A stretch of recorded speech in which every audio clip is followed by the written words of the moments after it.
What's going on? It is Matt Rinkey, the founder of Illumination Wealth. I hope this finds you staying healthy and strong both physically and mentally during this period of time. Now, one of the most important things that people should be doing right now, especially if you own a business, is to be doing a cash flow forecast. I know for many people, cash might be tight with all that's going on.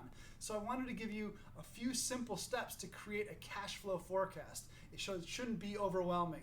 Most people want to think about a cash flow forecast over the next 13 weeks, but considering the environment we're in, let's just start with the next month, the next 4 weeks. So how do we do that? The first step is to really just get a snapshot on your current cash in hand. What is all the cash that you have in your bank accounts today?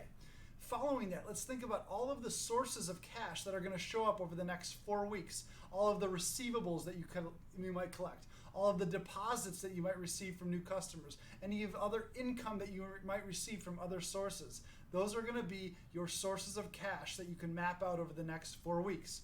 Now, following that, you want to think about all of the uses of cash. Where is your money actually going and when is it going out?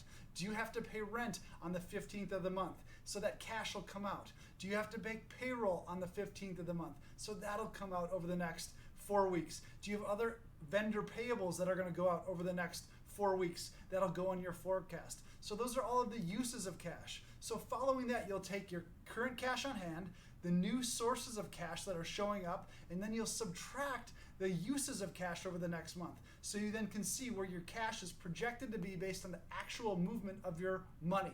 This is extremely important to do right now. It's harder to get it farther out than 4 weeks at the present period of time, but start there. Start with a cash forecast. It's more important right now than your budget because cash is scarce and we need to make sure that you have the proper liquidity. If you have any questions about that, don't hesitate to reach out. I look forward to talking to you soon, and stay healthy and live wealthy. Be well.